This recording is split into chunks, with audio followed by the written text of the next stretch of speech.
Okay. We're all back from closed session, folks. Roll call, please. Councilmember Nierenheim. Here. Councilmember Lowenstein. Here. Councilmember Kaludjetovic. Here. Councilmember Obaji. Here. Councilmember Barrett. Here. And Mayor Brand. Here. Thank you, Eleanor. Anything to report from closed session? Just one item, Mayor. Police Chief Joe Hoffman joined us for item F18, F19, and F21. Okay, thank you. Is there a motion to adjourn? So moved. Second. Any objection? Okay, so ordered. Now I'd like to call to order a regular meeting of the City Council. Roll call, please. Councilmember Nierenheim. Here. Councilmember Lowenstein. Here. Councilmember Kaludjetovic. Here. Councilmember Obaji. Here. Councilmember Barrett. Here. Mayor Brand. Here. Let's all rise and salute the flag and take a moment of silence. Okay, ready? Begin. I pledge allegiance to the flag of the United States of America and to the republic for which it stands, one nation, under God, indivisible, with liberty and justice for all.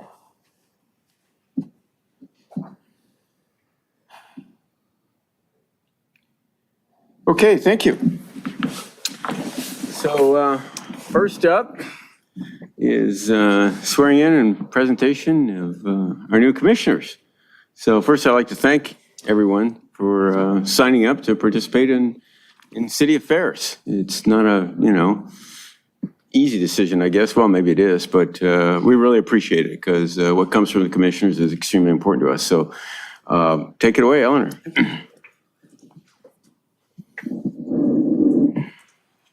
Okay, thank you. Eleanor Manzano, the city clerk. So if I can have the reappointments and the new commissioners to please come up.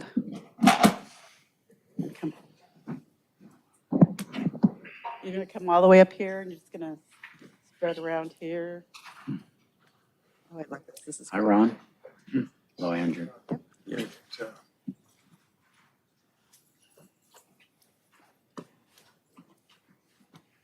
Okay. I'm going to have you raise your hand, your right hand, and repeat after me. I state your name.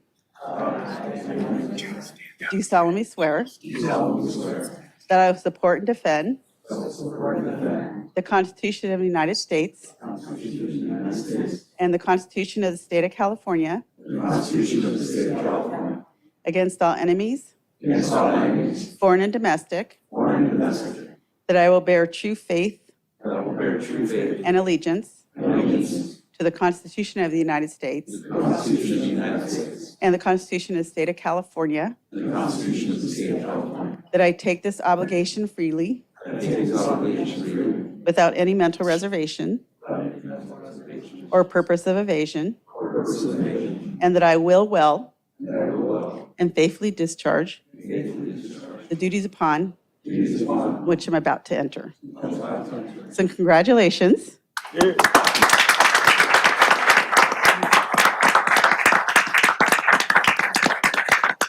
And before you leave, I wanted you to please state your name and the commissioner you're going to be on.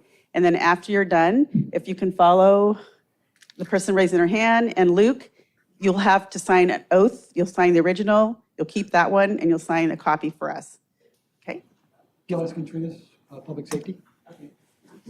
Danny Menace-Hood. Ron Morocco, Library. Wayne Craig, Planning. Nancy Skiba, Public Safety Commission.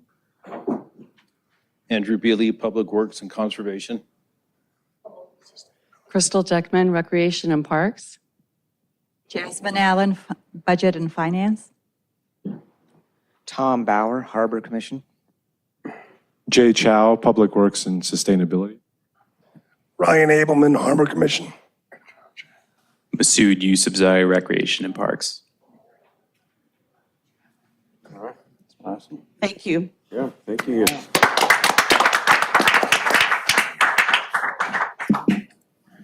a good night for everybody. Okay, any announcements from Councilmember Nierenheim? Yeah, I've got my online community meeting next week, Monday at 6:30 at night. Our Neighborhood Voices is having a fundraiser and an event on Wednesday night at 7 o'clock. It's a Zoom statewide event. It's going to be lots of people on there from around the state. Come on down and join online. I believe, and Wednesday night as well at 6 p.m. we have our Volunteer Officer Award event down at hotel down at Portofino Hotel, I believe, right? Yes. Portofino, 6 o'clock starts? Yeah, 6 o'clock. 6 o'clock tomorrow night. And let's see, what else? Yeah, that's it. Thank you. Okay, Councilmember Lowenstein? Yeah, just one thing. We had a medical incident in my house about a week and a half ago, and I just want to thank RBEFD, the paramedics, for treating me with a lot of care, and I really appreciate the extra support they gave us. So thank you very much from my heart. So that's it. Yes, I was happy to attend the LA Kings 5K race this weekend. Just want to do a shout out to the Kings Foundation. They're very generous with their donations to the city in various ways. And also with that, they were let's see, the Walk to End Hydrocephalus was another foundation that was benefiting from the race. And then I wanted to let you know that I attended the South Bay Aerospace Alliance meeting today, discussing how to help out options for military housing. And then I also wanted to shout out to Public Works for their record response to a bee infestation at Franklin Park, and including one of our younger neighbors as like a junior beekeeper. So thank you. Okay, Councilmember Obaji. All right. Wanted to say thank you to our quality of life unit with the police department. If you were here last week, there's a lady who has repeatedly complained about being terrorized by a pit bull, and they've been on top of it. And actually, they just came up with a creative solution for prosecuting the person who keeps letting go their pit bull and to terrorize this resident and constituent. Also, there have been residents who've been concerned about the construction on Grant Avenue as it impacts Bernie Elementary School and the crossing the street there. Our Public Works team has done everything they can to complete those intersections, but there are other utilities involved, Cal Water, SCE, and so it's resulted in some of the corners being cordoned off. Despite the fact the school has started. So we're doing our best. There is a crossing guard there. They're getting more personnel out there, and they're going to try to wrap that up as quickly as possible. So thank you to Public Works. It is looking beautiful, and people are able to stay on the bulb outs and stay out of harm's way, the ones that are completed. Lastly, I've lost my cell phone when I was overseas. So if you need to reach me, message me on WhatsApp. That's 310-625-ZANE. Just have to spell Zane correctly. And you can reach me there. Otherwise, on my Redondo Beach City email. But so far, it's been pretty quiet. Thank you. Okay, Councilmember Barrett. Thank you, Mayor. I did want to announce that next week, Thursday, September 21st at 6 p.m. at the Redondo Beach Performing Arts Center, I will be having our District 5 community meeting with special guest, Public Works Director Ted Saman. So we will be speaking about all things public works and much, much more. So please attend, and I hope to see everybody there. Thank you. Yeah, thank you. I'd like to give a shout out to the Redondo Beach Arts Group. Did I get that right? Friends of Redondo Beach Arts. They put on another fantastic show at the library, our historical library in Redondo Beach Veterans Park. It's a fantastic event, went on for 2.5 weeks, and it was all original art. It was kind of event we'd really like to see at our historical library center. Unfortunately, it was leased out for 30 years. and privatized. And going forward, we want to do some sort of hybrid or certainly make it a much more public event. It's an incredible facility. The show that they put on for many, many years was just fantastic. And we're trying to find a way to keep it going because it's just a fantastic event. Everybody went there, just loved it. And there were from artists that submitted things from all over the country. And it was really, really a fantastic show. If you never got out to see it, I'm really sorry. But yeah, the next event, you should really, really make a point. I think there are probably 1,000 people at the opening night. And big shout out to Nina Zach-Ladden, who's put all her heart and soul into this every year. So many people to thank. God, one lady I wanted to mention, name escapes me right now. Yeah. Susan Lappin. Thank you. Susan Lapp, she's a member of our Arts Commission. And God, man, at the end of the show, you see how hard they've worked. So they really put their heart and soul into it, and we really appreciate it. So I want to give them a special note of thanks. Okay. Next up, I guess, is order of agenda. Anybody want to move anything around or one item? Motion to approve our agenda. Second. Okay, any objection? Okay, there you go. I guess no agency recess, no agency meetings tonight, blue folder items. Eleanor, we have some blue folder items. Yes, we just had some public communications for non-agenda items. Got 2 batches on email. Okay, yeah. And I guess we'll go on to our consent calendar. There's, You need to sorry? approve the non-agenda items. Oh, yeah. Is there a motion to take our? Consent calendar, or which one? No, the blue folder items. Blue folder items. folder Motion to items. approve Yeah. blue folder items. Second. Okay, an objection? Okay, so ordered. Thank you. Thank you, Eleanor. Consent calendar's next. There's 3 items on the consent calendar. Nothing of any substantial. Can I get a motion to approve the consent calendar? I'd like to pull something. You would? Yeah. Which item would you want to pull? H3, H3, okay. the minutes, while traveling, I get to read the minutes for the first time Okay. in my career. And the minutes reflect that I said that we're working on an exclusionary housing ordinance. We're working on an inclusionary housing ordinance. So- Okay, do we need a That's actually motion? important. Okay. Good catch. That was a typo, right? Yes. Correct that typo. Is this for the July 18th or the 25th? Oh, the July Which day? 18th. Never mind. July. The July 18th. Thank you. I will make, I'll make a motion Okay, to, make it official. motion to approve all items, because for item F3 to amend that item to make sure it says inclusive ordinance on the Inclusionary, minutes. yeah. Inclusionary. It's a good catch. Wow, that's Is there a impressive. second? Second. Okay, Good work. I'm going to abstain from H3. okay. Anyone from the public want to speak on these consent calendar items? Okay, we got a motion, a second, any objection? Okay, so ordered and for the record, I have no. Nobody online? No Zoom and no e-comments. on the consent calendar. Yes. Okay. Next up, public participation on non-agenda items. This is everybody's opportunity to speak about that is not on the agenda. That would be the one item on the agenda, but otherwise you're free to speak to whatever you'd like to speak. I got some cards here. I'm going to call these people out first, and then after that, you don't have to have turned in a card, and then we'll check anybody online to speak under non-agenda items. So first up is Randolph Stern, and after Randolph is Ray Holler. So, good to see you, Randolph. My wife and I, Francesca, own Dance One, Redondo Ballet. Artesia. And I think Councilman Obaji mentioned at a previous meeting that we had an opportunity to go on a 3-week tour, cultural exchange to China. And we did that. And the objective there was to have an American cast, first time, perform their Chinese Mermaid, which is not the Disney version. So in about a 1.5-year process of audition, rehearsal, learning Mandarin, a group of 24 of us went, 7 of us from Redondo. And so great performance, incredible support, great collaboration for the Chinese Mermaid. And then the second part of that program was a cultural exchange. And 5 of the dancers were from Montana, so they did sort of cowboy-related things. Francesca choreographed a piece to California Girls by the Beach Boys.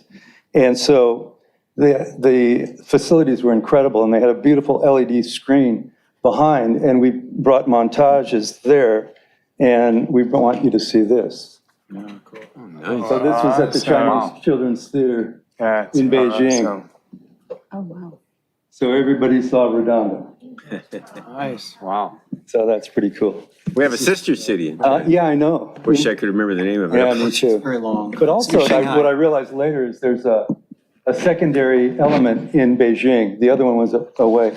And another thing is a thanks. Actually, 7 years ago, the city had a program for upgrading the facade of the businesses in North Redondo, and we participated. And our part was murals, Right. Yeah. which we're really proud of. But 6 years of sunbaking, so this summer we did a facelift, and it looks as fresh as it did. So that I just wanted to say thank you. Another thing, Parks and Rec did a great job a few weeks ago. We live on Ford, and a few years ago there was a fire with a brush in the sump area, and they cleared it all out.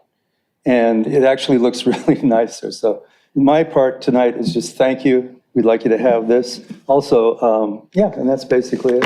We're going to be performing our ballet in November at the Performing Arts Center, and you and all of you are invited. Motion to receive. Yeah. Any objection? Seconded. Okay. Next up is Ray Holler, and after Ray is Kevin Mitchell. Ray, Holler. I am Ray Holler, homeowner in Southwest Lawndale and a retired aerospace engineer. Thank you so much for the opportunity to speak. I've never been here before. This is a beautiful place. So I've come to talk about the Green Line Extension Program. And the project has a list of objectives. And the only reference to cost in the project objectives list is to provide a cost-effective project. And Metro has previously defined cost effectiveness as cost per rider. Note that lowest cost option is not a project objective. Okay, so I'm going to compare the Hawthorne Boulevard option to Hybrid Row, which I hope you are all familiar with because it's in the October 14th memo that I heard by rumor that you all have, and of course you've studied it by now. And with a Hybrid Row is affixed to the ordinary row so that they trench under 170th and 182nd to avoid a noise fault that Metro identified. Okay, so the summary is that the Hawthorne Boulevard option is more cost-effective than Hybrid Row by about 16%. And for this and many other reasons, Hawthorne Boulevard option should be selected as the Green Line Extension locally preferred alternatives. Okay, first ridership. The ridership which Metro uses in their ridership reporting is called boarding, sometimes project trips. And in this case, that includes all riders who use both new stations in Redondo Beach and Torrance.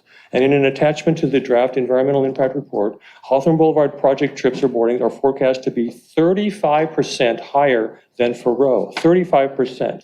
And that's in that new memo. Okay, now cost. I can see my time is running short. Metro would not provide me with cost details of the cost, so I had to get cost information from elsewhere. And the gist of it is, and I'm not going to go through details on this table here. This is a table, a schedule, but I put numbers on here. And the gist of it is that when I do an analysis to try to find out how much more would Hawthorne Boulevard cost versus the Hybrid Row, and I have two things that I have to add on there because the actual physical construction is about the same according to the DEIR. I have to add something for Caltrans, so I doubled the labor burn rate for what Green Line Extension uses now. I added a little bit for inflation according to Metro, and you end up with a cost for that, which is for Hawthorne, which is 14% higher than for Hybrid Row. So for 14% extra cost, you get 35% more riders. And that means that the cost per rider is better for Hawthorne Boulevard. That's a project objective, and it meets the objective more successfully. A quick shout out to Nikki Negretti-Mitchell and Dr. Holly Osborne because for their fantastic grassroots organization. Are there any clarifying questions that anyone has? Well, I'm sorry, but we're not allowed to talk under non-agenda items, but we'll likely be talking about this again, next week. Okay, There you go. So come again. okay. We can extend you, we can have a conversation, and you can bring that, make copies, pass it out to us, all that good stuff. So, good. but thank you for coming down. Thank you so much. Under a non-agenda item. Fantastic. Yeah, it's a good brief on what you're going to talk about. So next is Kevin Mitchell, and after that is Nikki Negrete Mitchell.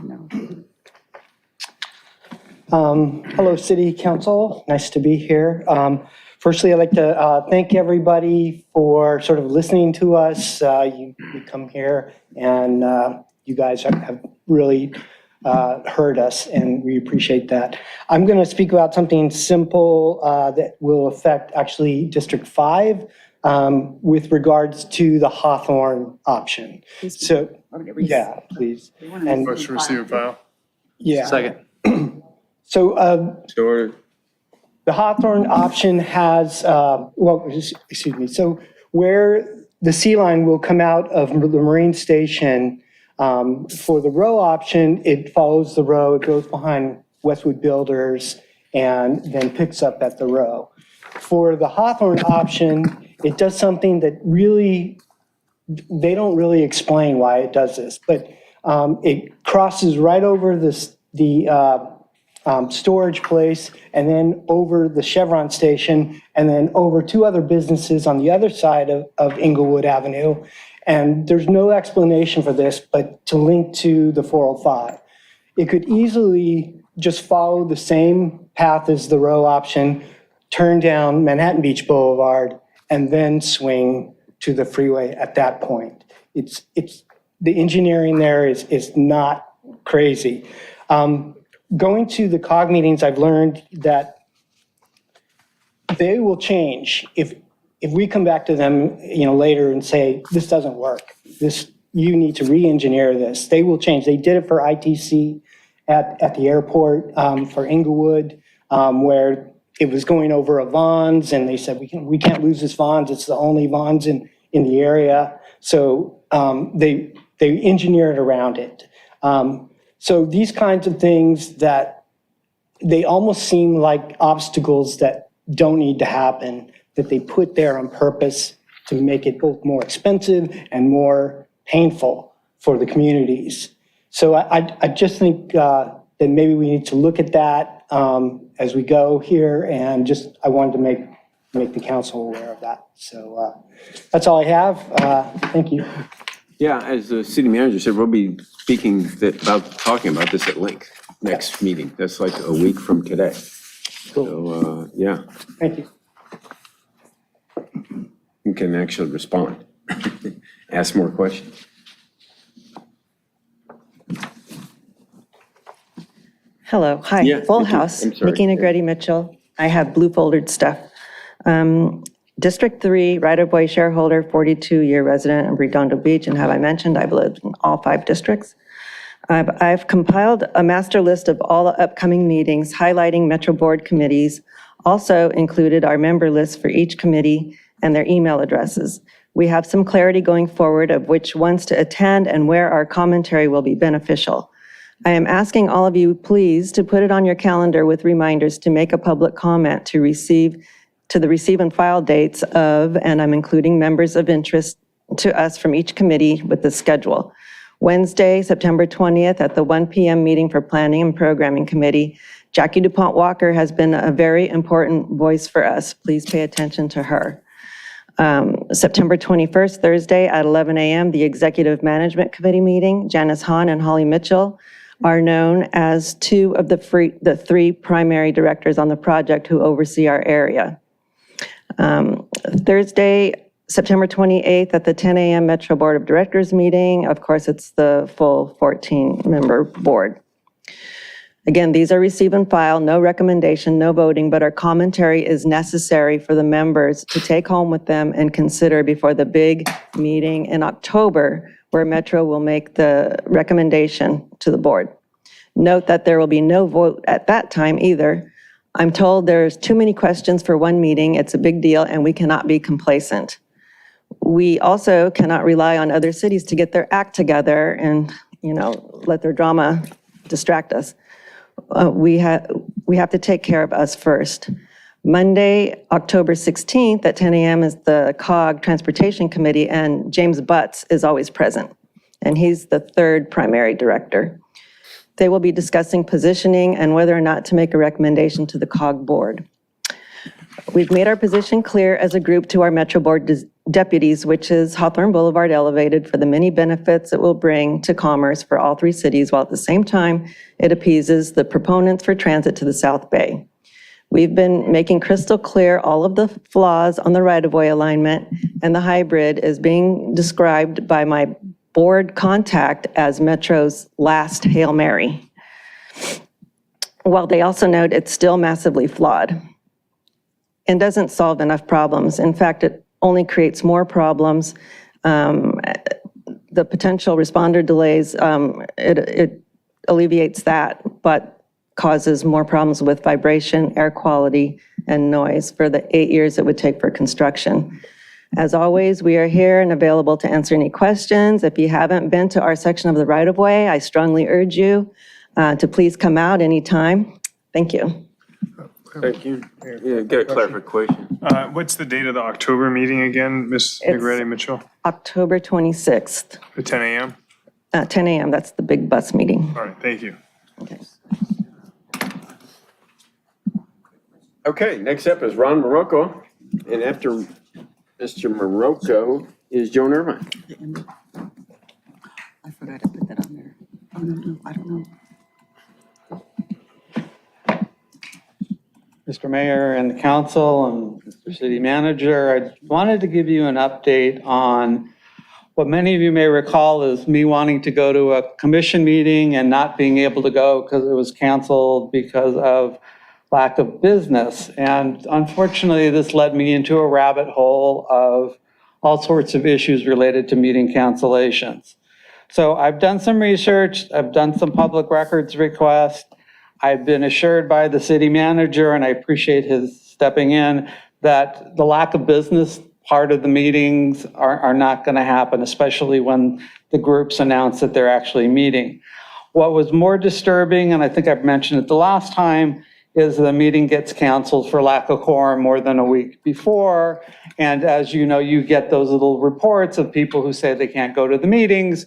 Well, there's no record of anybody canceling, saying that they can't go. So one of the things I suggested is come up with a protocol to tell the clerk and have that information shared with you as you've requested. Now the ordinance, and this goes to your point, the first time I talked about it, in 2001, you adopted an ordinance that said, we're having meetings once a month. You can change the ordinance, it's a simple fix.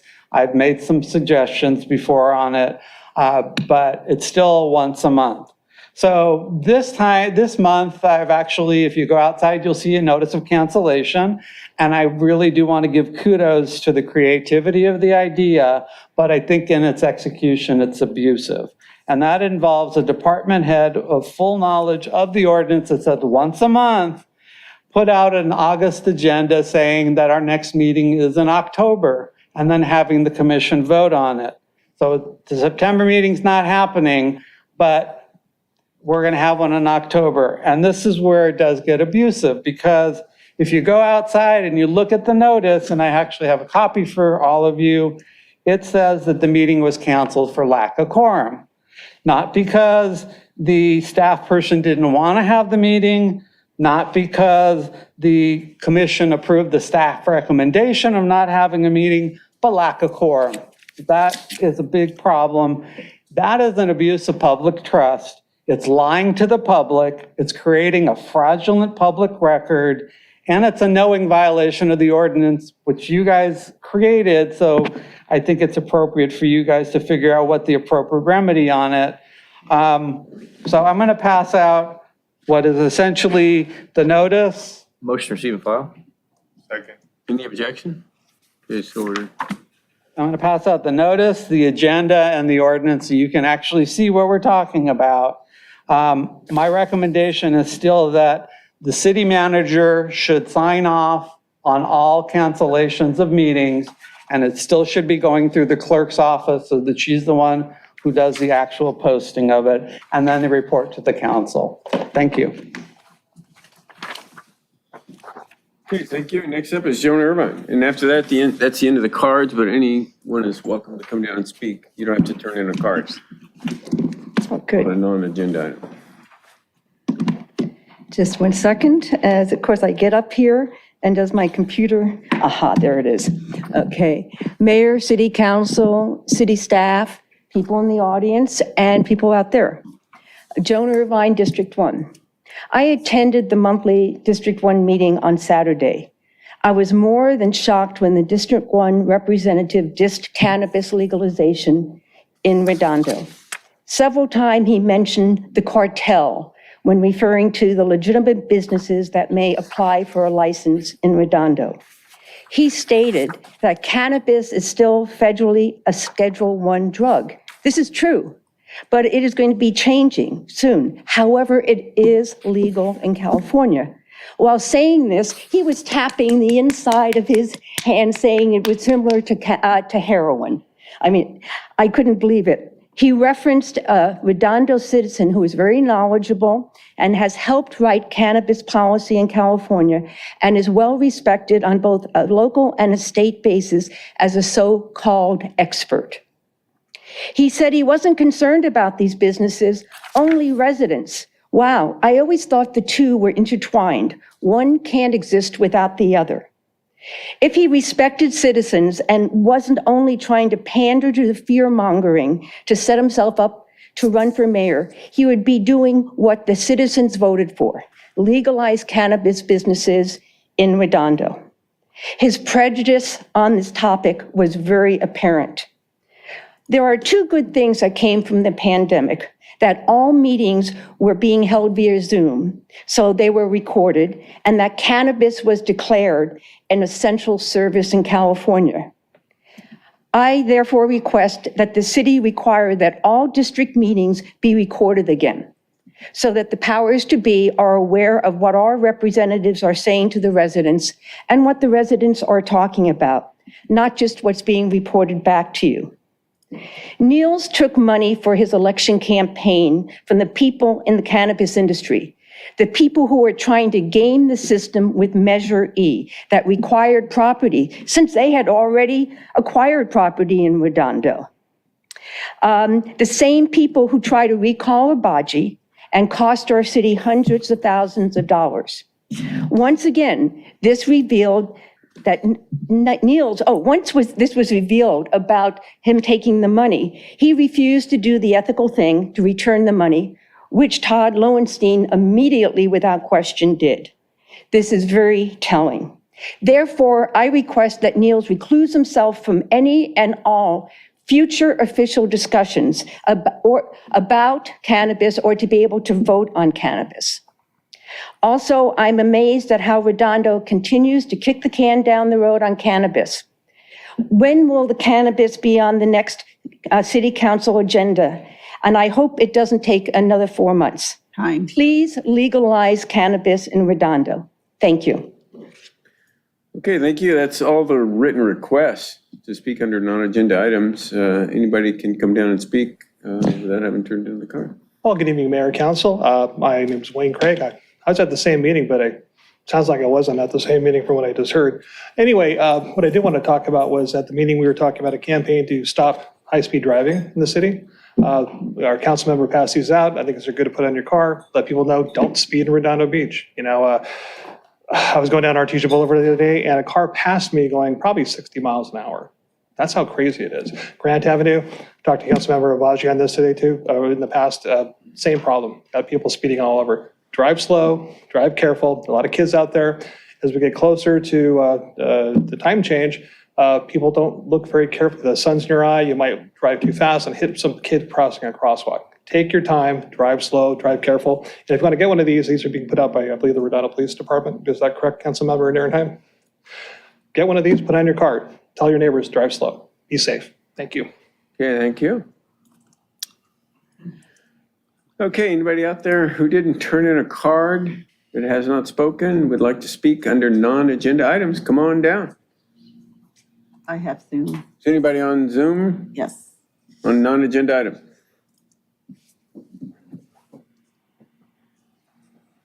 Kyle Hi, City Johnson. Council.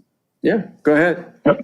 Hi, my name is Kyle Johnson, District 1 resident for about a little over a year, and I guess currently employed aerospace engineer. I'm speaking today in favor of the Sea Line extension, specifically in favor of the row alignment. It's cheaper, it will get done faster, it's less technically complex, and it serves more people. Simple as that. I take the metro on a regular basis. I take the bus to work about every week, and I enjoy the public transit that LA has to offer, and I want it to get better. And the way it gets better is us building more of it. If we want to reduce traffic, if we want to make it easier for people to commute, and if we want to make our cities more livable and reduce greenhouse gases, we need to build more transit.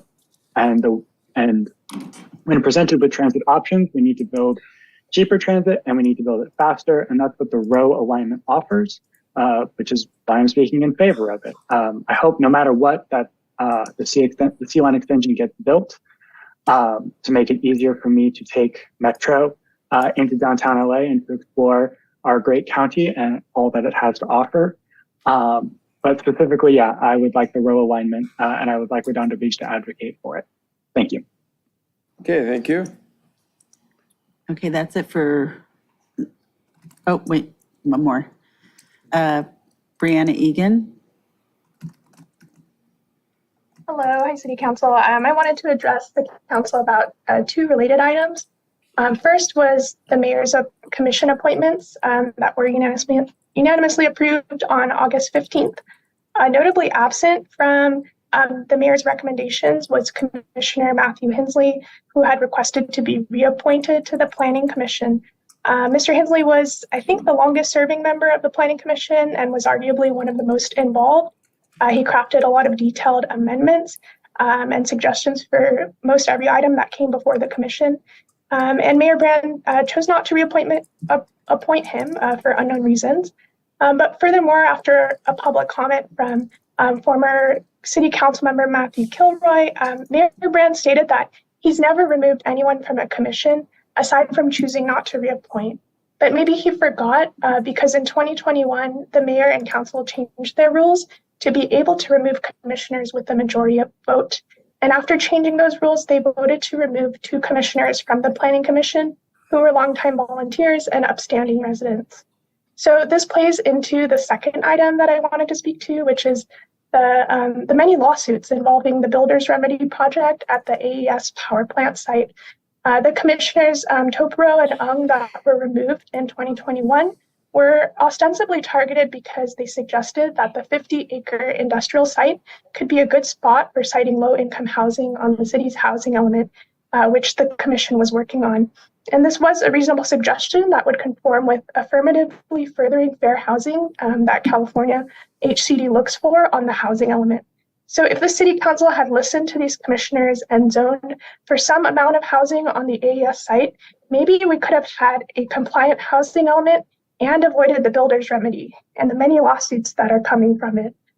So hindsight is 2020, but I want you all to know that these moves have a chilling effect on commissioners and the public's ability to speak freely and to look out for the best interests of the city. So I wanted to make that known. Thank you.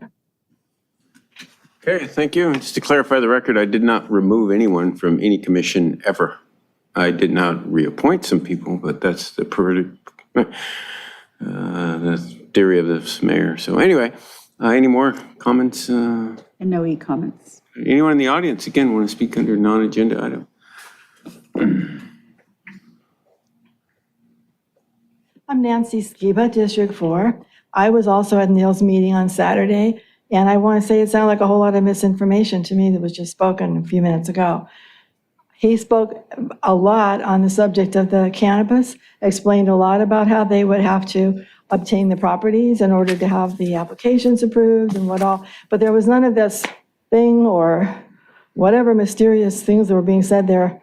I'm sorry, he gives a really great meeting and that wasn't part of it. Thank you. Okay, thank you. Anyone else speak under non-agenda items? Ellen or anybody online or? Nope, we're Okay. done. All right, thank you. Moving right along, folks. No public hearings, no items in previous condition. We're on to discussion and possible action regarding safety and operating observations at the Redondo Beach Pier Skate Park. That's our first skateboarding facility in Redondo Beach. Very happy to have, and took a long time to get there. But yeah, we're there, and there's a few hiccups, which is fully expected.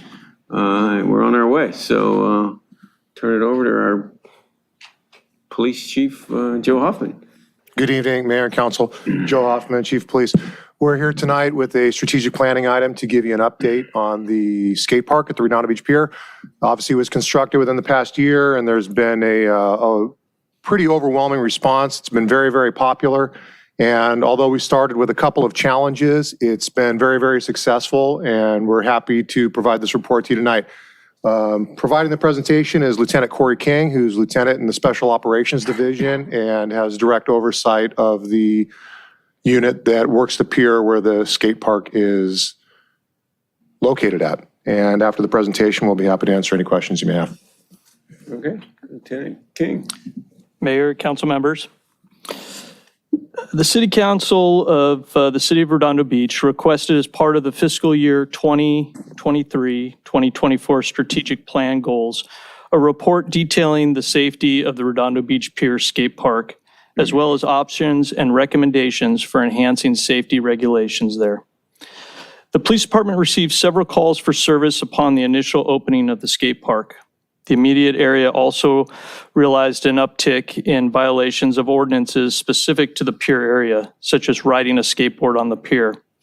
Additionally, certain forms of graffiti became more prevalent in the pier area. In the ensuing months, complaints related to the skate park have steadily decreased, and there are 4 recommendations for enhancing the safety of the Redondo Beach skate park. Some background and history. Prior to its opening, the City Council approved the amendment of specific Redondo Beach Municipal Code sections to allow skateboards, bicycles, and roller skates on the Redondo Beach Pier at Pad 10. Additionally, the municipal code was updated with regulations for the use of the skate park. In addition to changes in the municipal code, extra signage was added in the skate park to clearly describe rules for its use. A security company, TK Security Inc., provides unarmed security professionals to ensure rules such as the skate park hours are followed and report any disturbances or violations of law. The Redondo Beach Public Works Department have coordinated the installation of 3 surveillance cameras, which will operate on the city network and will allow for the police department viewing. The cameras are anticipated to be completely operational by October of 2023. The Public Works has also installed safety netting on the south side of the skate park to prevent any material from entering or exiting the skate park in that area. A water bottle refilling station was also installed by Public Works on the recommendation of the Redondo Beach Pier merchants. On April 17th of 2023, the skate park had a soft opening to the public. This opening allowed city staff to review and evaluate the skate park's usage and any potential issues that may arise. The recommendation by staff was made to create an email address hotline to address any complaints from the community. Business cards with QR codes were made which contained educational information and a procedure for communicating any complaints or suggestions about the skate park. The police department and public works employees, along with security personnel, disseminated the informational cards. To date, there have not been any complaints regarding the Pier Skate Park emailed to staff. Calls for service. Since the skate park's opening, the police department has had 48 calls for service at the Pier Skate Park. These calls include security checks, subject stops, disturbances, and documented crime reports. A founded disturbance is a report made, such as loud skateboarding. The claim was credible and handled by the responding officer. An unfounded disturbance is the report of a disturbance. However, upon the arrival of the officers, the disturbance was not located. Officer-initiated contact is generally when an officer views a disturbance or crime in progress and contacts a person. Nearly all of these incidents were when officers observed people skating in the park after the posted hours. Security check is when officers make a proactive patrol to check the security of the skate park. Community engagement. The Community Service Unit of the Police Department continues to conduct community engagement near and at the skate park. The engagement events allow for police to reinforce and educate the skate park users and general public of rules and expectations for the use of the skate park. Lastly is our recommendations. The Police Department recommends the following safety protocols for the Pier Skate Park. Continue enforcing all applicable state and local laws. Continue utilizing the 2 security guards from TK Security, Inc. Complete the installation of the vector surveillance cameras, and add additional signage in the pier area where skateboarding is not allowed. That concludes our presentation, and if there's any questions, we're available at this time. Yeah, no, thanks for that quick presentation. It's been a big hit. One question I have, it's about the pier in general, I guess. We're talking about increasing security cameras. Why don't we increase the security cameras all over the pier? I mean, most facilities of this size and activity, I mean, if you were down there Labor Day, I mean, that was packed. There were thousands of people down there. Absolutely. We are working on that. So Mike Cook, our IT director, has been working to identify the best way to connect from a fiber perspective and or point-to-point wireless to allow us to make those security installations. We've had really good progress, potentially working with different partners to help us execute that. And it is part of our capital program and is something that we intend to do. We're going to have these 3 cameras up first, which has been kind of our priority given the nature of the skate park, but that will be followed by numerous additional installations throughout the parking structure and around the Pier and International Boardwalk over the next several months. So that is in motion. Yeah, the cameras like that not only assist in investigations, it gives people a sense of security. Yeah. Okay, and deters. You know, there's cameras everywhere and we're being watched. So yeah, it helps for a lot of reasons. Yep. You might recall we installed, I think, just under 50 cameras up at the new transit facility off of Kingsdale as part of that construction in the park and ride area, as well as the facility itself. So certainly a big proponent of it. We've been expanding our contract with our camera operator Vector for quite some time. We've been looking at additional operators that we might toggle to at some point, but it's very much a priority. I mean, is it safe to conclude that there's been no increase in crime associated with skate park? Or? Yeah, I don't think there has. I think that initially there was some excitement because of the opening of the skate park and there was some larger crowds when we did that soft opening.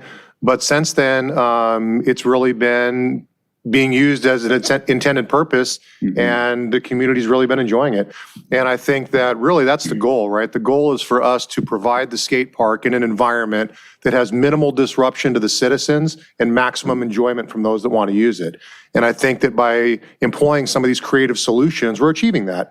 Like the security guards, that's why I wanted to make sure it was mentioned here. It's difficult with the number of police officers we have to have a police officer there monitoring all the time. So we worked with other city departments and we're able to use the security guards to just kind of help make sure people are following the rules. But they don't engage in anything. If there's someone who's not cooperative, then they call the police department and we can come and handle it. And I think that disrupts their ability to use the skate park in violation of the posted rules, which minimizes the disruptions for the residents. And because of that, and now hopefully getting the security cameras installed and adding additional signage for those that are willing to comply, we're really achieving our intended goals. And no, I don't think there has been any sort of uptick in crime other than the initial kind of couple weeks of chaos when it was first being open and the park wasn't quite finished and such, but it's been very successful. Yeah, and I would add to that last point there in particular, some of the initial concerns were while we still had construction fencing up. The facility really wasn't officially open to the public. We had people breaking into the quote construction site. It was largely complete. The handrails, the different components of the skate park were done, but we hadn't completed the security fencing and the like. So some of that was before arguably we even opened the facility. And I think since then and the work that our police department has done, Public Works, Waterfront and Economic Development, in terms of partnering with a security firm and looking for creative solutions, I think we have really gone a long way to mitigating operational concerns there. It is operating, I don't want to jinx it, at this point, much more smoothly than I think some of us feared it would. So we're very pleased with how it's blended with the environment. I believe our International Boardwalk businesses have appreciated it opening and running smoothly. I actually think it's going to be a draw for business longer term and will be a great complement to our pier amenities. Yeah, I mean, people that use it spill into the businesses there. That's not why we put it in there, but it's a little bonus, actually. What about noise complaints from people? It's a lot of apartments and condos right above that. No, we haven't had any, and we created the community line so that if anybody has any complaints, they have a mechanism to reach out if it's not an urgent matter. And the number of complaints that we've had have been very, very minimal. And I think that a lot of that has to do with the fact that the closing time is at sunset instead of a hard time in the evening, because that time would fluctuate greatly throughout the course of the year. Right. And although initially we were concerned about the challenges of enforcing something that didn't have a fixed time for the closing, it's actually worked out really well. And having the security guards there to remind people, hey, skate park's closing, has resulted in not a lot of complaints. And I think it's truly been a success. And quite frankly, it's been a real team effort. Direction and action from council and the community, working with all the different departments in the city that have worked through these various stages over the last 6 months to make this program realized to what its full potential is. Any positive activity down there is a benefit to the pier in general. I think that's what we've appreciated and enjoyed thus far. I think it's been fantastic. I'd offer an opportunity, if the council will allow, Greg Kapovich, our waterfront director, any thoughts, any observations you'd like to share from the business community? You hear from them more directly than the rest of us. And while he's coming up, the one thing I'd like to point out, this summer in particular, we've expanded our pier-related assets through our quality of life unit. We have a lot stronger presence in the pier and waterfront area from our police department, in particular, our combination efforts with our MSOs, our CSOs, partnership with the private security firm. We are far more physically present in the pier and harbor area than we've ever been, at least in my 17, 18 years here. So kudos to our department for stepping up and finding ways operationally to be present, and then I think working in partnership with Waterfront. Opened and then closed? Just from a police presence standpoint, we are far more visible and far more available than we've ever been before, at least in my time here.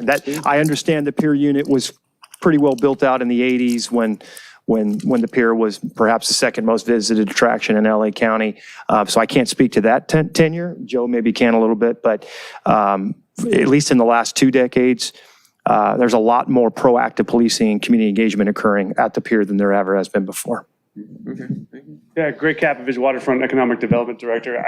From a business perspective, we haven't received too many complaints. I think they were reluctant in the beginning, just in terms of what kind of attraction it would bring. But it's been positive. The only complaint we got at the beginning was that these kids didn't have anywhere to get water. So they were kind of pinging the restaurants for free water. We've since added that water filling station that solved that. For the most part, it's turned into an attraction. Tourists, business people alike will come, they'll enjoy lunch.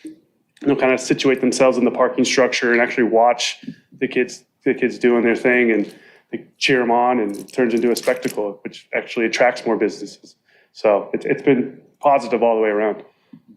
Oh, thank you. I don't have my computer working, so I'll just kind of, Councilmember Obaji. Is the water filling station also a water fountain, or is it just a water filling station? No, it's both. Okay, good. All right, perfect. And I just want to say thank you to the mayor, because I think this was his brainchild. And you had so many naysayers who said this is going to be awful for the businesses down there. It's going to be so noisy. And I go down there all the time. And when you're on the other side, you forget that there's a skate park. Yeah. When you're at, let's say, the Project Barley area, you can barely hear it. And if you really, pay attention to it, you're like, oh yeah, I hear some clanking, a little bit of clanking all the way over there. Until you get really close, you don't really hear it. So It's fantastic. Thank you to the police department. Also, I'll say I was there. I took my daughter to the last summer concert on the pier, and I saw the police department there with their little mini vehicle on the pier, and it's their presence is noted, and everybody was having a great time, and it was packed on the pier and a good distance away from the skate park, and the skaters are just enjoying the time at the skate park. So it's awesome. That's No, thank you. I think we're going to hear from Dave Bernier later. I think he's on Zoom, or so he's along with me, been pushing that in I think 9 years. Anyway, Councilmember Lowenstein. Yeah, thanks for the report. Appreciate it. I was just down there the other day. It really looks attractive. I do recall being down there with Dave Bernier and measuring with my phone with a decibel meter how much noise that it would create. And they tried specifically to make lots of noise, and it was less than 50 decibels, which is lower than most conversations. And so all the concerns, and we did pay a lot of attention to the concerns of residents that lived around there, but most of the concerns are not founded because it's a distance greater than you think. And so I want to congratulate Dave, who's been one of the leaders in this, and I think we're going to hear from him. And also thanks for the water fountain. I think that's really well appreciated. A couple of things. One is, when are we looking at doing a real opening for this? Yeah, I think we're targeting hopefully next month. We've got some calendaring to do. We were initially hopeful to actually see the mural installed before we had the full ribbon cutting. That's taking a little bit of time. We're making progress with the mural, but we probably don't want to wait until the winter to have our grand opening down there. We should take advantage of some of the better weather. So I think sometime in October we'll work with the businesses to host an event. Yeah, the mural would be great addition. I guess we can do that when it slows down, when it's. Yeah, we can do a separate, unveiling for that or something, different. We could have two ceremonies down there. Yeah, the only other thing I wanted to ask is the ramp that goes around from Kincaid's all the way down. I've seen kids skate on that. How do we put up some type of obstacle that is ADA accessible, but also keeps people from skating down that ramp? Because I've seen it a number of times, and it's, I've asked for that. Can we still look at that? We will. We can continue to look at it, and we will continue. I think signage, that's one of the reasons and recommendations for additional signage outside the skate park area. I'm not sure that's going to be enough for those individuals. I've observed the same thing every time I walk through there. I see that occur. So it's something we'll look at. The challenge is, if it maintains accessibility, it's probably something the skaters can use on the way down the ramp. So it is a challenge, but we'll continue to evaluate it, see if there's something we can do. Thus far, we haven't come up with any sort of silver bullet solution. Okay. It's challenging for us too, because the skate park is in an area that you can't legally skateboard to or from. So we try to have the security guards there to maintain a presence, and then have the officers also to encourage people. Hopefully the signage will help to some degree, but it does present some challenges based on the location. It's in a great location, but getting to and from some of these users of it don't adhere to the rules. Okay, great. I'm sure Maybe signs inside the park, so once they get in there, they see a sign that says, don't skate outside this park. Because I know a lot of people that are going down there don't know that, but maybe the next time they come, oh, geez, just encouraging. Yeah, no, I think it's some sort of positive sign. That says we can can't try skate. that. I experienced the same thing Councilman Lowenstein does. They come out of the parking structure, they come down the ramp from Kincaid's, they drop the board and they skate down the hill, and it's awfully inviting to do that. So we're gonna have to figure out a way to perhaps deter that, I think, physically, but we will try signage and continued education. Councilmember Nerna. Yeah, real quick. So I've been down there many times, and it's always full of kids. 2:00 in the afternoon, 6:00. It's awesome to see. Great, like you said, brings great life, new people, and a whole varied type of beginning to really, really good expert level. So it's really cool to see. What I would inquire on, more to Greg's department, is what we can do to support those operations. So we have stand-up paddleboard down there. We have food vendors down there. We have t-shirt vendors. We have trinkets. What about a skate park vendor down there? Put in a little, we've got plenty of space in there in the old Fun Factory space there. And maybe, there's a doorway, open space. They don't need much, just very specific for skateboard park. They can, charge minimal rent for what we need to have them open with, and then go down that path. So support that operation. Yeah, absolutely. I mean, we're doing that leasing strategy as part of the strategic plan right now for opportunity sites down at the waterfront. Fun Factory being one of those opportunity sites, and that's a huge space, 30,000 square feet. We can certainly chop that up into various uses. One could be a permanent kind of, assistance to the skateboarders, some kind of, sub skate park shop or concession stand or, someplace to get your board fixed or what have you. I think, the Harbor Commission just recently had a presentation from our leasing agent, Brian Campbell of BC Urban. And they had the same sentiment. Hey, something in the fun factory should probably support the skate park. It might be a small component of that fun factory, but likely something that should. So something we should definitely pursue. Okay. Cool. And when it just comes to security, and I think you guys do a great job down there. Just don't overdo it. They are skaters. Skateboarding is not illegal. as the old bumper sticker always says. Skateboarding's not a crime. Yeah. Skateboarding's not a crime, And now I can send all the skateboarders that are down the village to over there. So I'm really stoked to see that. There are quite a few of them. All right. Thank you. I think it's it.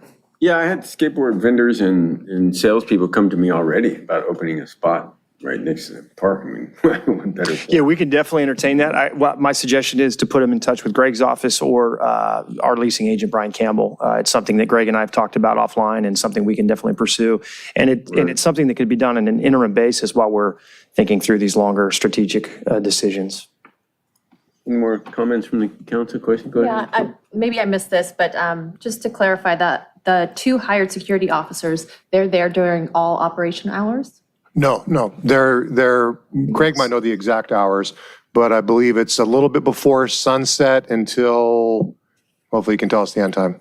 Yeah, it's about a half hour before sunset, and obviously that varies a little bit. And around midnight is when they take off, just to kind of monitor the area. These are security services that we utilize already for Pier Plaza. Okay. So they're just coming down and augmenting. So it's not truly a huge additional cost for us. Okay, that was my second question. Yeah. Like the budget on this. Very, very effective, especially for the benefit that we're getting from it. And then also as an added note, council authorized additional MSO positions. It takes a while for us to hire these people, but we hired the 2 MSOs yesterday officially as city employees. And once the training's complete, then we're going to be able to place those 2 MSOs down on the pier. So it's a workforce multiplier. They're not police officers, but they do have the ability to enforce municipal codes. And so now we actually have them on our staff. So that's good news. Okay. Great. Thank you. Anyone else? Okay, let's go to Dave Brenner first. He's online. He's been working on this, Okay. well, over 7, 8 years, probably 9 years. Do you want me to time him? Yeah, go Do you want me ahead. to time him also, or just? No, let him Okay. talk. All right, it's not gonna be long. Okay, Yeah, great. Go ahead. So, He's been working on this for there you go. 8 years. Hi, can you guys hear me? Loud and clear. Well, thanks for that intro, Mr. Mayor. And yeah, thanks for all the support. Since 2014 was our first call, Bill. So it has been quite a while. And I think we knew it was going to be a marathon, not a sprint. But I think outside of the challenges the chief talked about right off the bat, which anytime there's something new, you expect those. I can't tell you how pleased I am and how I think all of us are from the skateboard community with how well it's gone. I think I've been preaching it since 2014 that if we have a chance, you'll find out how well we police ourselves and how well it can go. And I think hearing what you guys had to say is a testament to that. And we're looking for a continued partnership with everyone involved and excited about what the pier can be. And I don't want to forget about Perry Park as well. Yeah, skate success. Again, we had some challenges early, but that's a small skate spot at Perry Park. And I think it's integrated into that park extremely well. Sorry, I'm going over the bumpy road here. And it's been great. I think it's 2 great starts for the city. I know you guys have a lot of other things to fund for, but I'd love to continue to talk about other opportunities for skateboard facilities in the city moving forward. The one thing I did want to see, I hope that we can maybe talk about in the coming weeks or months as we head towards daylight saving times, is maybe a discussion about, particularly in the winter, making the closure just a little bit later. We're talking about 5 o'clock. We're going to be at sunset, and with school hours, we're not going to have a lot of opportunities for the kids to use it. So again, I understand all the challenges that come with after dark, but would love an opportunity just to maybe talk to the police, the chief and city council to see if there's something that maybe we can come to, maybe a pilot program for a couple weeks to see how it goes. But other than that, I think everything's been tremendous. We appreciate the partnership and are just excited about the many years to come there. You got any recommendations, Dave, going forward besides that? I mean, are there lights there that would be enough lighting a little bit after dark? Yeah, it is lit pretty well. And it's kind of funny. The other night, someone sent me a post, or rather a direct message of all the skaters were asked to leave, which fair enough, we get it. But then the park was filled with little kids using all the ramps as slides, their parents and, toddlers on scooters. So it was kind of funny that the skaters got all removed. Again, I get it. But then it was being utilized for other kind of non-skateboard uses. So it is well lit, and would love just an opportunity to discuss maybe winter hours because the sunset being so early. Okay. Councilmember Obaji? Just thanks, Dave. Thanks for all that you've done. And indeed, Perry Park is amazing. I go there, I cross by there all the time on walks and rides, and the kids are there. And also, I think the last time I was passing by there in the evening and kids were packing up to leave, and they had a bunch of trash, and I just looked over. They were walking away, and one came back on their own and picked up all the trash and threw it away. And I was like, wow, they're doing great. And I thanked them for that, by the way. I said, thank you guys for picking up your trash. So the culture seems to be great down there. They seem to be keeping themselves accountable. I would be interested to hear for obviously there are no strict hours at Perry Park, and it hasn't been a problem. I do hear them sometimes not late into the evening, but past 8 o'clock, it's well lit. What if this were the pier were allowed to stay operational until 7:30, for example, year round, or sunset, whichever is later? Would that pose any problems as far as either the neighbors or businesses? Because he makes a good point about 5 o'clock. The sun's going to start setting at 5 o'clock. The Senate didn't act on that daylight savings adjustment. Act on that. Well, I mean, I think it's certainly something we can explore. I think we'd want to consult the business community a little bit, see, what they're experiencing. What we don't know, although sound has not been a problem during busy summer months and in the daylight hours, it gets dark. Noise behaves a little bit differently in the evening hours, so we should be mindful of that. But we could certainly look into it. We have a kind of a good thing going right now. Part of me is hesitant to make changes when things are as smooth as they are. But except a change is going to be coming once the sun once the time change. It's going to start pinching in, and it's already occurring. I mean, sun's already setting earlier than it has earlier, previously in the summer. So we're open to that exploration. I would say we should go slow. Maybe test it. Be careful. Maybe nothing too late. See how it works, and then go from there. Certainly something we'd be open to, and we can't speak with much authority on it until we try it. So what do the signs say right now? Is it sunset? Sunset. Okay. That's not very difficult change for us, though. That's something we can do in-house if we were to change the hours. I don't know, Joe, you have anything else you want to add on that? No, I mean, that'd be a policy call on the part of the council. Typically, we get more noise complaints after dark from residents. More people are home from work, they're having dinner. That's when we see the complaints go up. And I've also noticed, like the city manager said, that in the evening, sound carries a lot farther. I've noticed that with traffic noise and things like that. So there's the potential that we could get more complaints, but there's also potential that it could not be an issue, and it expands the hours of the skate park. So we have a system in place where we'd be able to police it using the private security and then the police resources that we have down there. So maybe, part-time basis, certain days of the week possibly, to see how it goes and then expand from there. But that would be a call on your part. Yeah, maybe an approach, thank you for that, Chief. Maybe an approach, if the rest of the council were okay with it, would be to start, at 6 o'clock, enforcing essentially the shutdown once the sun starts to set earlier at 5 o'clock. See if anybody complains at around 5:45 or 6 o'clock, and then try to push it 6:30, and then maybe max 7 or something like that in the winter hours.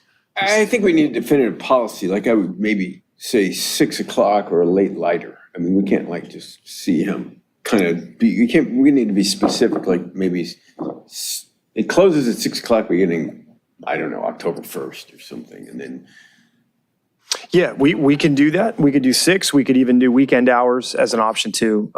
We could do 6 midweek and then, 7 or 8 on the weekends. We could try something different. Why don't we, Why don't we bring an item back? This is not really precisely what we've noticed here. I'll talk to Greg. I can't remember how we set the ordinance up, if it's something we can do administratively, if we actually have to do a resolution change. I can't remember how we left it in the ordinance description. So let's look at that. Maybe we'll come back with an item and first thing in October. Could be on the consent calendar if we can. Yeah, consent calendar. Maybe we'll make a recommendation, see if we try something out, go from there. And I don't see this as being majorly problematic, as long as we are cautious about it and go slow. Yeah, and that was my intention with regard to, keep it in flux, is just figuring out what works, what doesn't work, where do we run into problems, until we can set something in stone as to what the cutoff should be. Yeah, we're open to that. Okay, anybody else online? Yes, I have Kyle Johnson. Yeah, go ahead, Mr. Johnson. Hi, City Councilor Kyle Johnson, District 1 resident. Very happy with the skate park as well. I think it's a great addition to our community. In addition to the water fountain, I would love to also advocate for installing bike racks and skateboard racks adjacent to the skate park to give people places to park their modes of transportation and patronize the businesses around the pier, as well as if people are coming and not getting dropped off by car at the skate park, but wanted to bike over to the skate park, they could use that then. I think this would increase attendance and use of the park and further multiply the great effects we've already seen. Thank you. Okay, thank you. And we have 2 e-comments that support this item. Anyone else in the public want to come down and speak about the skate park?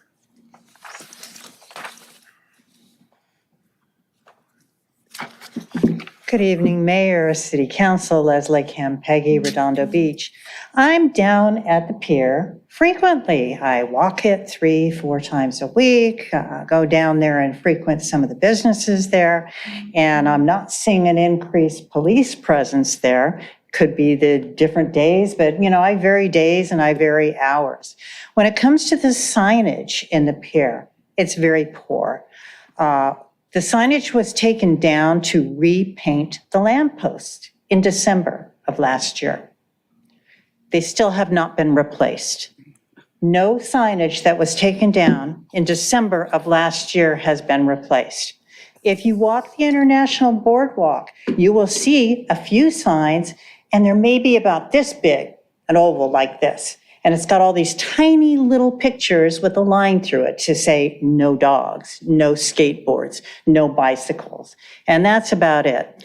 And when you're walking a direction, like on the International Boardwalk or in front of the skate park, you're not walking to where you can even see them, because while you're walking this way, the few signs that are there are way up here facing this way. So nobody walking that way, nobody walking this way can even see any of those signs. There's no signs in front of Quality Seafood. There's no signage that says none of these things are allowed in the pier area. As you come down from the stairs that the skateboarders used to go down that rail and jump off of in front of the Fun Factory. There's no signage coming in from the parking structure over by Naja's.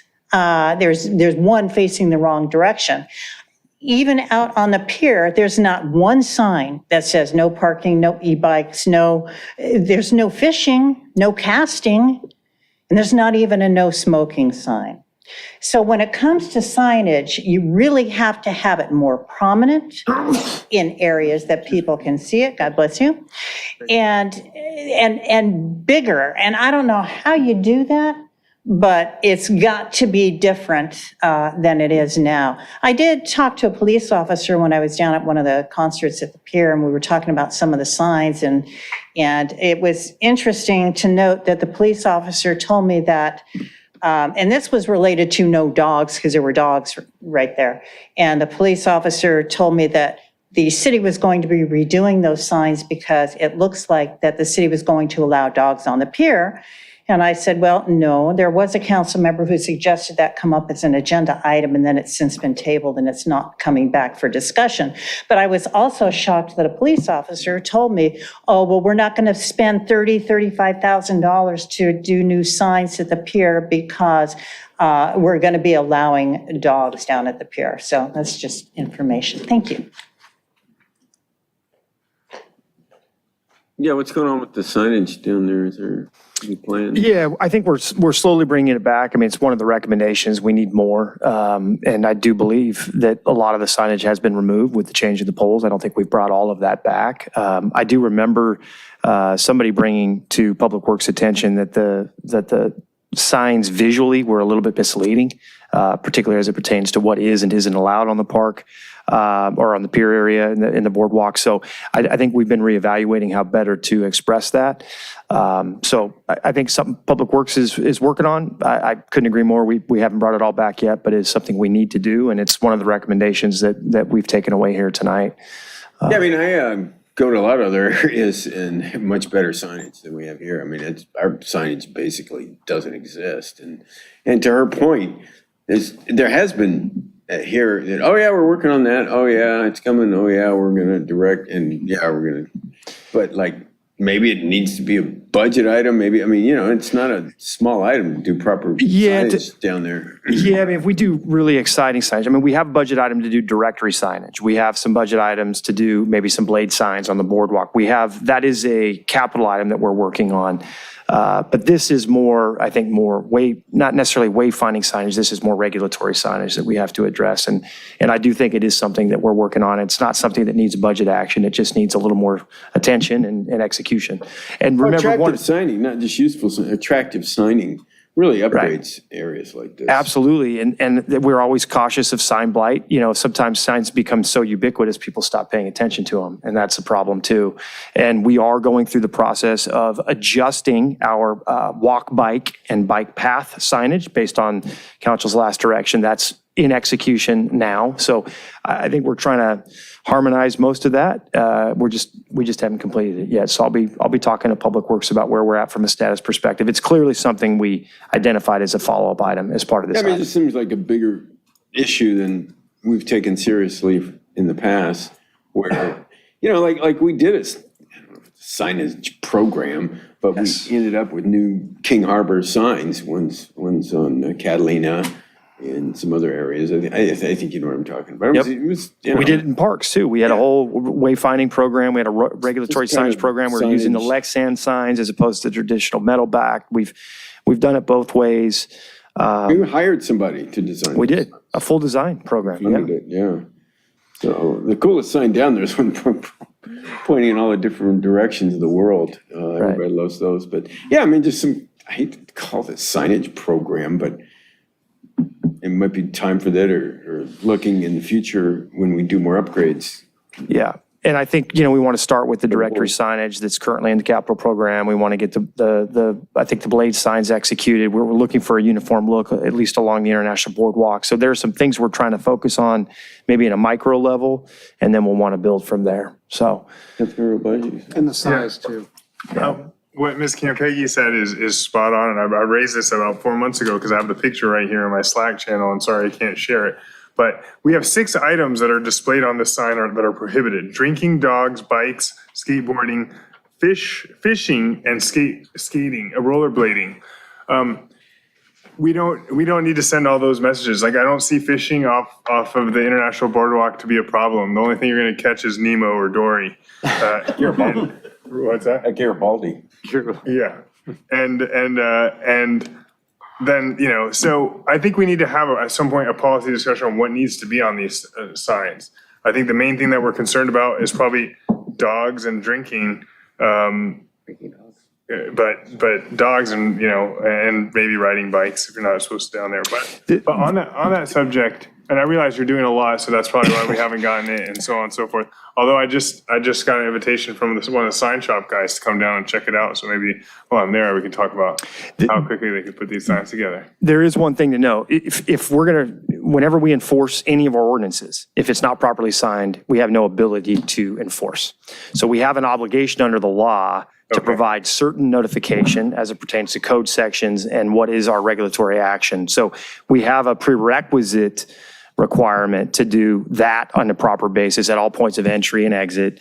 So that candidly, it works counter to wayfinding and attractiveness, and it becomes a challenge to do both. So you've got regulatory requirements, and then you've got beauty and aesthetics and actual effectiveness, because nobody reads, to your point, all of those 6 items. They glaze right over them. They might see the top one. And she's right, though. They're way up high, right? They have to be visible from a certain amount of locations and directions. And the item is in front of, there's a cross, there's a red cross, and the item is in front of it. So the cross isn't even going through the item. So it's just, anyway, she made the point very, very well. And so I just think at some point we need to have a policy discussion on what signs go and kind of brand it, make it look good and send Yeah, a message. it's a wayfinding program. To do it right, you'd bring a designer in, you'd actually have somebody think about it aesthetically, you'd talk about a style, you'd probably do it in an appropriate way, and it wouldn't be just our crews trying to figure out where the best places are for these things. But we do have that balance between regulatory requirement and wayfinding. And I guess the last question is, we had a discussion about chicanes, and then I saw chicanes go in, and then I saw no chicanes. There are no chicanes there right now, right? On the bike path near the International Boardwalk? I know we tested that. To determine how it was working. I think we ultimately. I don't know if this is on topic or off topic. It's off topic, yeah. Yeah, it's not related to the skate park, It's specifically prohibiting skateboarders coming in through the pier plaza. Through the bike path, right? Nice. Through the bike path. There's a lot of anyway, pushback on that from the public. Okay, got it. So, All right. yeah, you didn't see the email, but a lot of pushback on those. Anyway, where are we? Any more comments about the skate park? Okay, sounds like we need to hire a consultant about signage. They'll take all those, Mike came out to speak to that, and a good sign designer would know all that. Yeah, you have to do both. I mean, it's a challenge. We face that in parks. I remember going through that back in my community service public works days. But if you want to be able to cite and enforce, you have to meet these prerequisite requirements. A good designer will know all that. Okay, I guess go ahead, Councilman Renier. I'll make a motion to receive and file and direct you guys to come back with hour changes to come back at a later time for hour changes. With an item, yeah. Maybe give us some flexibility, because we could just do a consent calendar item, maybe get it knocked out. Yeah, consent calendar to whatever, as we discussed, for 6 o'clock. And then increase signage and improve signage, and that's it. Okay, is there a second? I'll second. Councilmember Buddy, you look like you're thinking. I was just wondering if you'd accept a friendly amendment to just give them some time before they come back, maybe come back in like January or February. That way we see some of the winter night hours, like when it starts early, and how enforcing at different times, the sunset at different time, or stopping skating at different times works. Well, I know when it gets dark. What do you mean? Right, but are they gonna have problems if they try to enforce shutdown at 6 o'clock, that people are gonna continue to skate past that or come back at 7 o'clock because it's still relatively early, and I mean, Hermosa's open until 7 or 8 or 9 or something. So, I'll.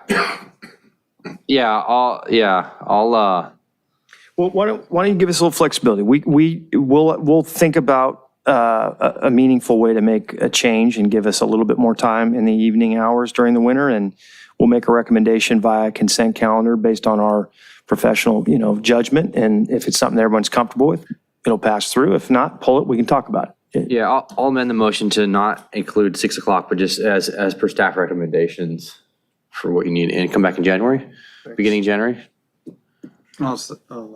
Yeah, I guarantee that's you the half kids of are winter, going to by be the way. skating beyond we might be able to bring that item to you with a dark. quick change before then, right? Okay, So if we can change the regulatory framework, as needed in October, we'll do it, and we'll test it out, and we'll come back if it's a problem, and we'll make adjustments as needed. Okay. Cool. Perfect. Sounds good, thank you. Okay, is that clear? Yep. Is that clear to you, Joe? What the motion was?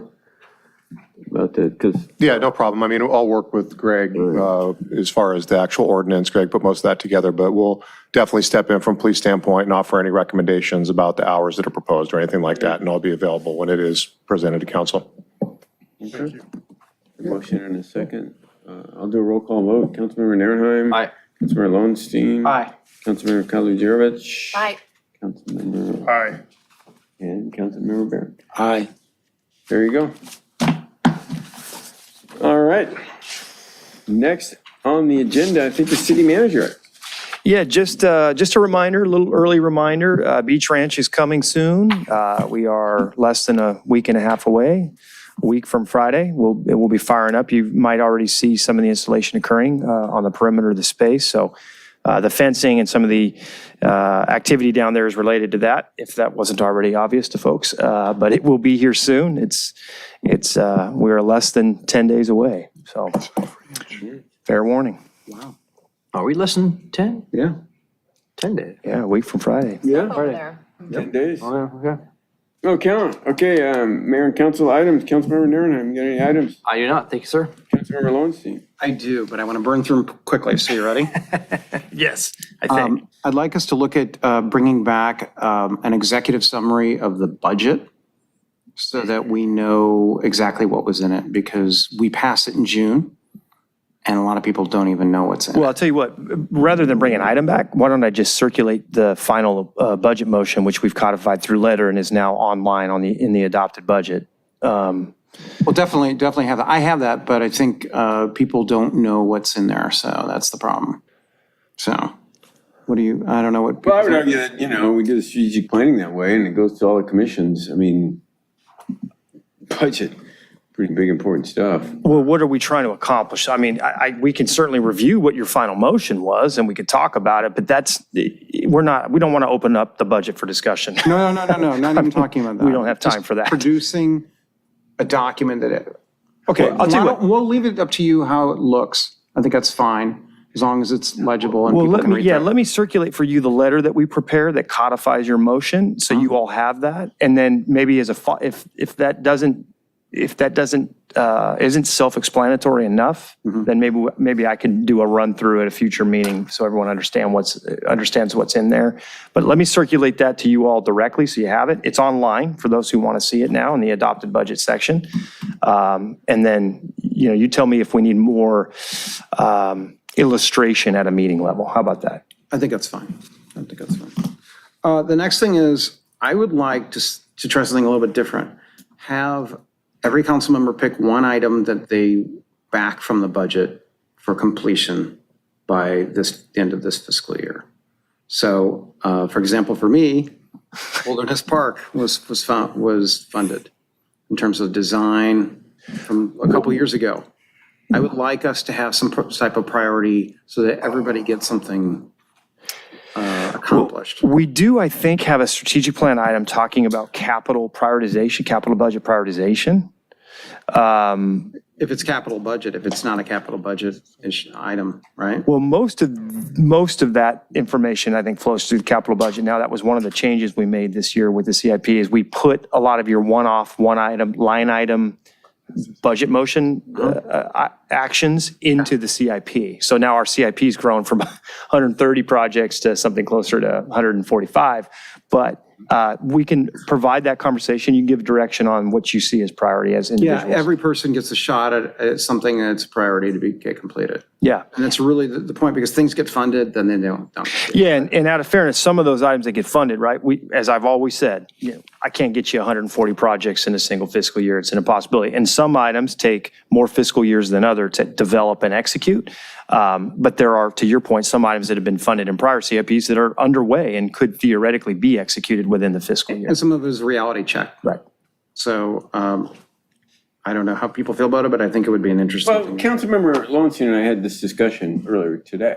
As you said there, how many projects are on? I hesitate to count now, but we're well over 130 based on the final budget motion. And I think each council member has a project that has top priority. Councilman, all of us. Problem is, in my experience, it hasn't just been one. My experience hasn't been just one. Yeah. Let me be specific. The lower pond. Okay, we've been talking about the lower pond at Wilderness Park for a long time, and frankly, staff doesn't want to do it. And they've made it clear about the lack of action. So I want to be perfectly clear, make sure there's no misunderstanding. We have funded it. We've told it how much money it's going to be. We've thrown more money at it. No action on it. No design of it. All we hear Or is that, oh, this is very difficult, now it's too much money, we give more money out, oh, and then nothing gets done, and now it's more money, and. So to be specific, what's going on with the lower pond? And I'm sure other people up here have projects that they want to know what happened to it. And, oh, well, we got 140 projects, and we'll get to it, and we're getting there. It's on this, it's over here, it's over there. But the lower pond sits there dry for years. Yeah. But let's focus on the lower pond, use that as an example. Well, candidly, we can't have that full conversation tonight. I would be happy to have that conversation. You're right, I went overboard. But it goes to the referral associated with prioritization of capital resources. We can bring that item back and we can talk about it. Okay. We just be prepared to have a very candid conversation about expectations. We're all going to have to check ourselves a little bit on what we can and can't do in a fiscal year. Can we do this by, let's say, the last meeting in November, you think? I think we can get you this discussion in October if you'd like to have it. So I'll second it, even accepting that you may be saying to us in October, whenever the discussion occurs, we just can't do any of what you want us to do right now. I hope that's not the case, but it's a possibility. Be realistic about it. But it's good. We need to have a reality check, right? Yeah. And the mayor can ask the questions about the projects that he feels are very important, and the two council members who are terming out here. As long as it's just one per, we can have, no, I'm kidding. It's fine, yes. That's what we talked about. One. I mean, as you know, we build about 20 projects a year and we design about another 20. So that takes us several years to get to 140. Is the motion and the second clear, and just come back with the discussion? Okay. Any objection to that, having that discussion? Okay. I've got a few more. The discussion, or at least progress on making Alberta a one-way street near the high school. It's kind of stopped. Yes, I've had this discussion with Ted. It's gone to Public Works. Alberta? Alberta, North Alberta. It's a very narrow street, and I think residents want to see it one way. They did a study on it, Andy Wingy and they did it. So One way, and this, you said went to the Public Works Commission? Yes. Okay. Yes. The next thing is, everybody knew this was coming. Manhattan Beach just announced an ordinance on e-bikes. I think we should bring this back and talk about it. Well, I'll tell you what, before you make that referral, have a conversation with Joe. He and I talked about that today. We had a pretty, let's just say there's perhaps a little bit more form over substance in that particular ordinance. A lot of what they adopted, we already have on the books, so. Yeah, we're going to get a lot of. Yeah, I would say talk to Joe. He and I had that very conversation this morning. There's some additional information you want to be aware of. Okay, three more. I'll try to make it quick. Update on the bus trip to Metro that's coming up next week. That's part of the item on the 19th, yes. Okay. Second, two more. One is eventually, this can be in the new year. Okay. We should pick up Sister City visits because we haven't done it in years. We've had people visit here, so. Well, we can bring an item back to talk about that, but there were some complications with the Sister City program, how it's funded, liability that's occurred as a result of the partnership.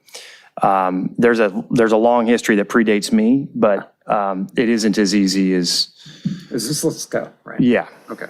But if you want to have a Sister City conversation, we can have it. It's up to, I wouldn't want to do it as a priority, but if other people want to talk about it, I think it would be a good idea, so. So is that a motion to? I would like to make a motion to bring it back and say January, February. Okay. Is there a second? I mean, Jesus. So what is, so you just want to have a discussion on having the city pay for trips or just organizing trips? We don't know the details of that, but it's been dead since I've been on the council. It was alive before we were on the council. What's been dead? Sorry, what is this? Sister City. City visits. Visits. There's one in China and Mexico. Yeah, we had fan of Ensenada Sister visit City us. visits. So we're just going to agendize a discussion, we're not going to have a discussion. Well, that's what you would be doing. You'd be agendizing discussion about Sister City associations and activities. Nobody has interest. I got 6 sisters. I don't need any more. Thank you. I'm sure they're glad to hear that. Okay, that's fine. Last thing, bringing the county in front of us to talk about the fire study. We're waiting on the county results. We were told we'll have it in the next week or two. And as soon as they do provide them, we have a whole sequence of events with Citygate and everybody to present on that. So that will come as part of normal course of action. should have the figures from them next week, I think, based on what I heard from Pat a couple days ago. Okay. So it's coming. Okay, great. Thanks for indulging me, everybody. That's it. You've been indulged. Thank you. Done, thank you. This is going to sound like a breath of fresh air after those referrals, but I'd like. No items? I know I do have an item. To bring Goodman and Clark and Stanford and Clark all-way stop discussions to council. It's not urgent, but maybe in the next 3 months. There was a lot of community support for that. Goodman and Clark and what? For that? Goodman and Clark, Stanford and Clark. Sure, I'll second it. Just a discussion. Okay, there's a motion and a second. Is there any They're objection? intersections. Nope. Oh. You want to do one too? You look like you got something to say. No, have they been to Yeah. the they've- commission before? They've been to the commission, well, they've gone through the survey. The residents responded, 3 in support, 1 against on one of the intersection, and another one had 12 for it and 1 against. But because it didn't reach a percentage of respondents, it died with Public Works. So, and you know, Criteria is what you're saying. Well, no, really. there's been, we can discuss it at, and also include. It doesn't have to die there. It can die here at the council. It doesn't have to die there. Okay, I'll second that unless. I seconded it already. Okay, any objection? Okay, is that it? That's it, thank you. Councilmember Barrett? Have none, Mayor, thank you. Great, I don't have any either. you, Zinn. Okay, we're gonna go back to closed session. Can I get a motion to recess back to closed? So moved. And which items are we going back for? I missed something? Yeah, let me read them off. Read them. So we will be talking about items F3 through F9, items F10 through F15, item F16 and 17. Do you have to read them again? No, you already read them. F2, I'm sorry, F2 as well. Yeah. Okay. Or, yeah, it's now R as opposed to F because Yes, we're at the back end of the I know. agenda. Yes. Okay, so let me read those. Yes. So as authorized by the government code and listed on the published agenda, the following items will be discussed during closed session. F2 is, or excuse me, R2, under the title Conference with Legal Counsel Anticipated Potential Litigation, 1 potential case. Items R3 through R20, excuse me, R3 to, technically all the way to R17 are under the conference with legal counsel, existing litigation. And let's see, for R3, name of case, New Commune DTL A LLC in Leonid Poltikov versus City of Redondo Beach and City Council of the City of Redondo Beach. R4, name of case, New Commune DTLA LLC versus City of Redondo Beach, City Council of City of Redondo Beach, City of Redondo Beach, Department of Community Services et al. Case number 23STCPO426. R5, number of, name of case, New Commune DTLA LLC versus City of Redondo Beach, City Council of City of Redondo Beach, and does 1 through 100 inclusive, case number 23STCV10146. R6, name of case, City of Redondo Beach et al. Versus California State Water Resource Control Board, case number 20STCPO3133. R7, name of case, 9300 Wilshire LLC versus City of Redondo Beach, City Council of City of Redondo Beach, City of Redondo Beach, Department of Community Services, and does 1 through 100 inclusive, case number 23 STCP02189. R8, name of case, in regards to 9300 Wilshire LLC, bankruptcy CD Cal, case number 223 BK109118ER. R9, name of case in regarding 9300 Wilshire LLC, 9300 Wilshire RC LLC, et al. Versus AS Redondo Beach LLC. Our bankruptcy CD Cal case number 223AP01163ER. F10, name of case, Rosenda Ramirez Clark versus City Redondo et al., case number 21STCV00584. R11, name of case, Deanna Cruz Adams versus City Redondo Beach LL, case number 21STCV28663. R12, name of case, Deborah Kilby versus JS Striping Company, Inc., City of Redondo Beach et al., case number 21STCV38496. R13, name of case, Kenneth Alexander versus City of Redondo Beach, Slater Waterproofing, Inc., County of Los Angeles, Skiba Corporation et al., case number 22STCV32700. R14, name of case, Jiro Ko Yang Agi versus City of Redondo Beach, County of Los Angeles, State of California, Jeremy C. Kashner, Joshua R. Kashner, and does 1 through 50 inclusive, case number 23STRCV01318. R15, name of case, Matthew Allen Coldley II, a disabled person by his GAL, Matthew Ann Colby versus City of Redondo Beach, County of LA, and does 1 to 50, case number 23TRCV02005. R16, name of case, AS Southland Development LLC and AS Redondo Beach LLC versus California Coastal Commission, case number BS 157789.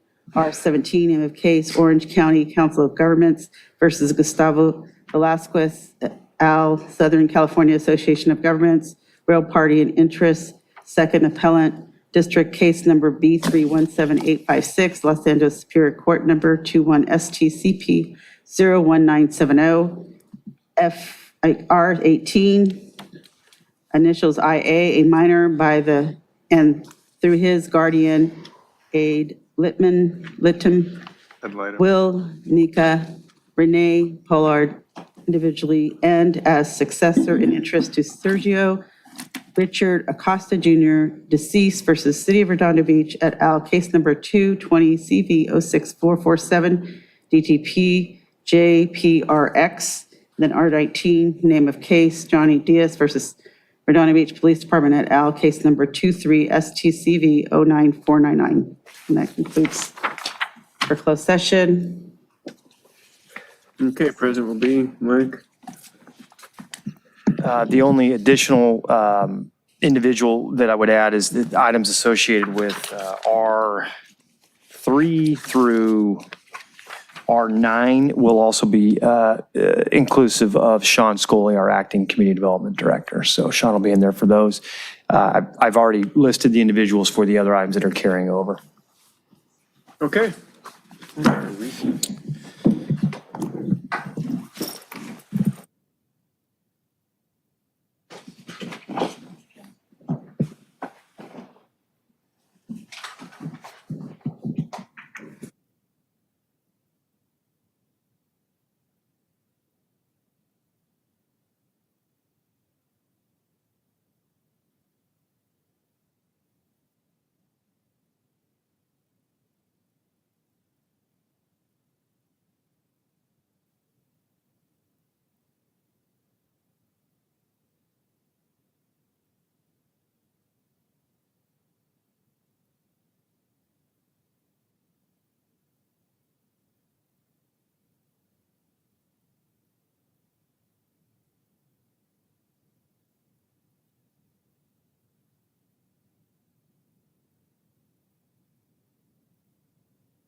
All right.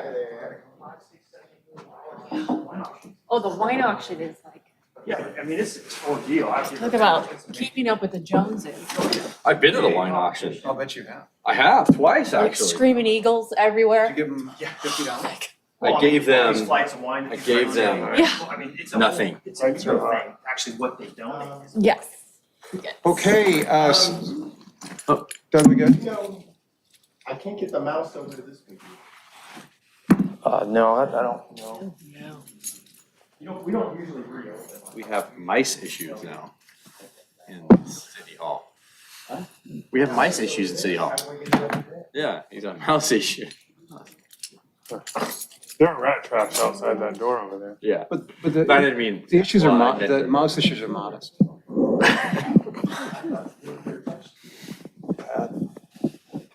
You get it though. Whitey. Dad joke. It's a bad joke. Dad joke. Dad joke.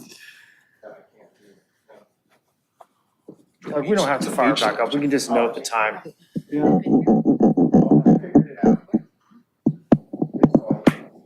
All right, we're back from closed session. Roll call. Can I get a roll call, please?